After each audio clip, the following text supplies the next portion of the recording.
Everyone, good morning! Welcome back to my channel.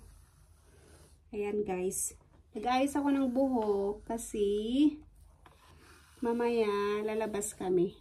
Day off kasi ng asawa ko ngayon guys. Ay, hindi pala niya day off. Parang ano siya, stay at home na day off na rin. Kasi nag-aral kasi siya, so nag-home study ngayon siya.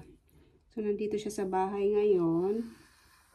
Nag-aaral siya, nandun siya sa sa sitting room, nag-aaral siya guys. So, kaliligo ko lang and then inaayos ko yung buhok ko. And then mamaya, lalabas kami kasi kakain daw kami sa labas. Sabi niya, kakain daw kami sa labas after niya mag-aral. And then, yun nga, niliguan ko yung buhok ko kasi parang 3 days ko na yata niliguan yung buhok ko. Hindi ko kasi laging pinapaliguan yung buhok ko dito guys. Kasi magmula nung dumating ako sa Sweden, parang napansin ko na yung buhok ko. Nagkakaano siya guys, parang nagiging elastic siya. Yung parang nagkulot siya na ng kulot ng kalot. Ganito siya guys. Pag hindi siya na-plancha, ganito yung buhok ko, kapangit. Kaya yan, pinaplansya ko para magbukhang maganda naman. Ito, ganito siya. Tapos yung buhok ko, hindi siya matibay guys, yung parang nagpuputol-putol yung buhok ko, parang naglalagas-lagas. Grabe yung lagas ng buhok ko guys. So tingnan nyo guys, pag hindi siya na-plancha, ganito siya, diba kapangit tingnan. Ka-curly talaga yung buhok ko. Hindi naman siya ganito ka-curly dati, pero nung dumating ako dito, parang ang pangit talaga guys. Ang ganyan dito sa baba, straight naman siya. Di naman siya masyadong straight, pero ganyan. Pero pagdating dito sa taas, napaka-curly talaga. So kaya yun, nagplaplansya ako. Ito yung gamit kong plancha guys. Ang ganda nito, Panasonic. Ito, hiningi ko dun sa ate ko kasi nasira yung sa akin. Kaya nung pumunta ako dun sa Muscat, hiningi ko to kay ate ko. So binigay niya kasi tatlo kasi yung straightener niya. So diba, mas maganda siyang tingnan pag ganito. Kapangit talaga. So, eto, patapos ako sa kabila. Mabilis lang to magplancha guys. Tingnan nyo. Ito kaumpisa ko pa lang. So, ilagay ko dun. Yung natapos ko. And then, tingnan nyo to. Mabilis lang siya maplancha. Tsaka ang buhok ko din naman kasi manipis siya. Hindi siya yung makapal yung buhok ko. Pero tingnan nyo, mabilis siya. Kaya lagi kong pinaplancha. Ang hinit. Lagi kong pinaplancha yung buhok ko pag after ko maligo, i-blower ko konti para mas mabilis maplancha. Kasi pag hindi ko i-blower, ang talaga yung buhok ko, ang pangit talaga guys yung buhok ko. Kaya yan diba? Mabilis lang siya maplancha. Diba? Kaya ganda ng plancha na to guys. Ganyan siya Mabilis siya maplancha guys Ayan. So mag-aayos lang ako guys. Magpla-plancha lang ako ng buhok and then mamaya alis na kami pagkatapos niya kasi malapit na daw siya matapos sa kanyang ginagawa. Diba? Ganda siya. Tingnan pag na-plancha ganyan siya Ayan diba? Magbukang tao naman tayo konti. So yun na nga guys, hindi na kami matutuloy na lalabas. Tinali na ko yung buhok ko, yan tinali ko na. Kasi parang uulan guys. Pag uulan, nakakatamad lumabas. So, dito na lang kami sa bahay kakain. Then, gagawa na lang ako ng salad. And then, pizza. Kasi meron kaming pizza dito, yung homemade, yung pre-made dough. Binili ko sa tindahan nung nakaraang araw. Tapos, kagaya nung ginawa ko last time guys, so bawa ako ng homemade pizza, ganito rin yung ginamit ko. So, meron akong dough and then yung sauce niya. So, paglalagay na lang ako ng ingredients na meron ako dito. So, meron akong ham. Ayan. Maglalagay ako ng ham and then corn and then cheese. Marami akong cheese guys. Doon sa kung kulang yan, nadagdagan ko na lang. And then, lagyan ko ng pickle sa ibabaw ng pizza. And then, gumagawa ako ng salad ngayon guys. Ayan. Pandagdag. Salad na simpleng salad lang. Lettuce, cucumber, kamatis, and then corn, and then beetroot. Yun yung salad namin guys.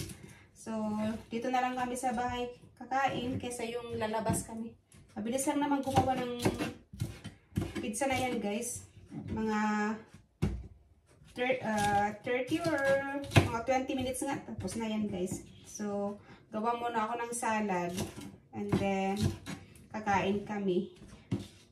Pero siguro mag-walking muna kami guys bago kami kakain. Mag-walking na lang siguro. Dito lang malapit sa amin. Kasi pag lumayo pa kami para uulan guys, eh nakakapagod mag-drive pag uulan ba. Kasi pupunta sana kami sa restaurant na gusto ng asawa ko. Sabi ko, parang uulan, dito na lang sa bahay ba. Mas ma-enjoy pa yung kumain. So, wala na ako ng pagkain namin and then mag-walking na lang ng malapitan lang. Dito lang sa malapit sa kapitbahay namin guys. Mag-walking kami dito. Mabilis lang na walking yan. So, ayan. Yung salad ko, mabilis ang salad. Ayan. Buti si ay asawa guys. Hindi siya mapili sa pagkain.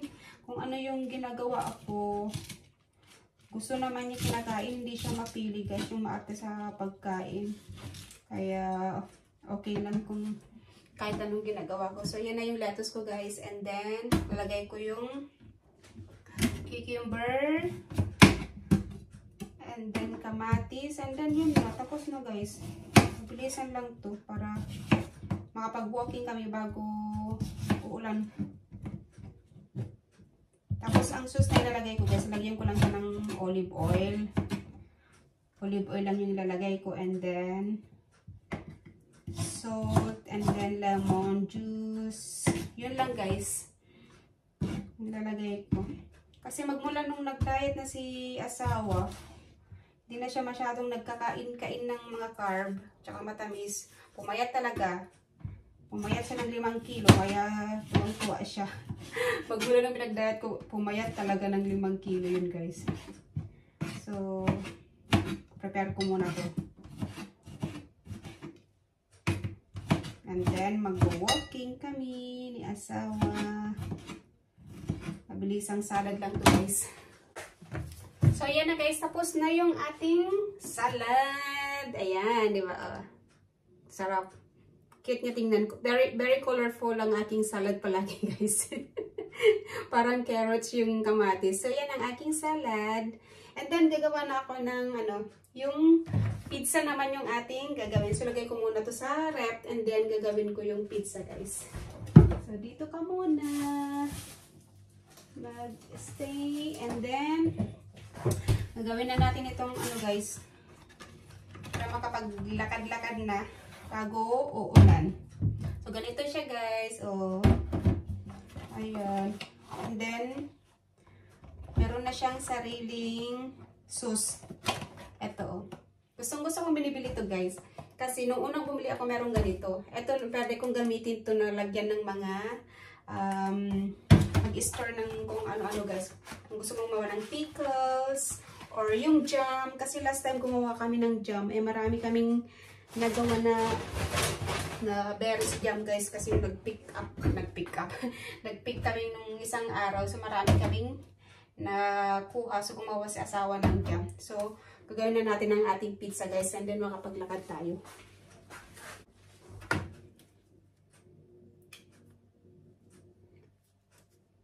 Yung una guys, nahirapan talaga akong buksan ito.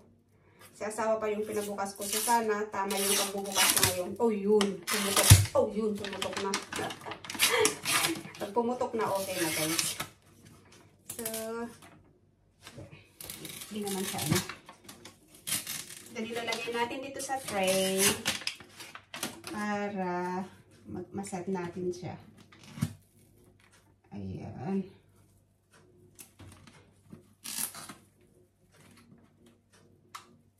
Maganda to guys para hindi ka nagagawa ng dough. Ito na lang yung anuhin mo. Yung gagawin. Kasi na-discover ko to last time nung bumili kami. Yan yung sabi ko, mabilis lang pala gumawa nito. So, ito na yung gagawin ko. Ang lulikit naman. Paano ba to? Here.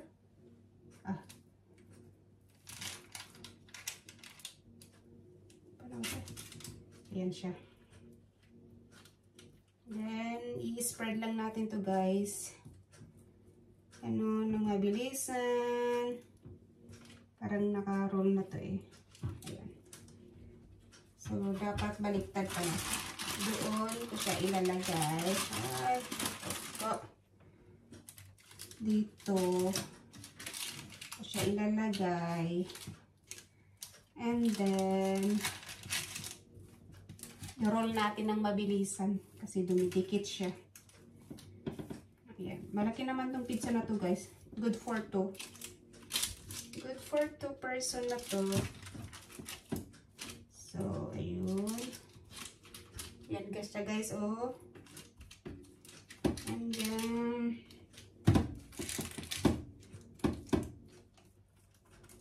lagay ko na yung sauce niya kasi meron siyang kasamang sauce. Ito yung maganda dito sa pizza na to kasi meron na siyang kasamang sauce. Kaya hindi na ikaw gagawa ng sauce kasi may kasama na siya. Ayan, and then ilalagay natin yung sauce. Yung sauce. Gamit tayo nito.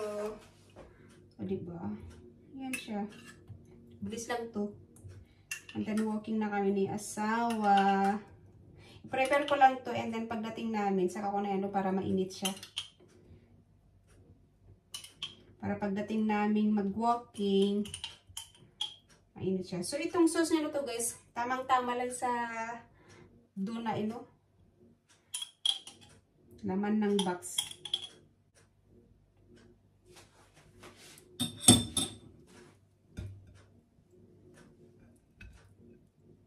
Corn.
Kaya na nga guys, yung aking pizza.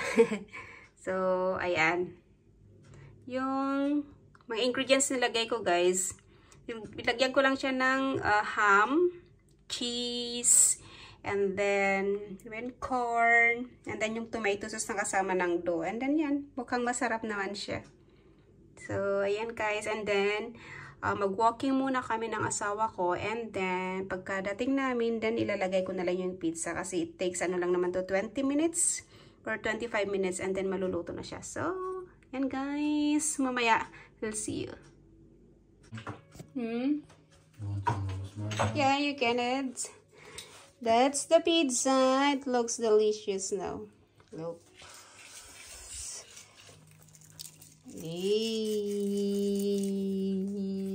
Mr. is putting, what did you put? Rosemary. Rosemary. Look at that guys, smell yummy. Let's eat na. Eat. You gonna slice it? Yeah? I don't have a slicer. Hey! It's okay. Let's eat na.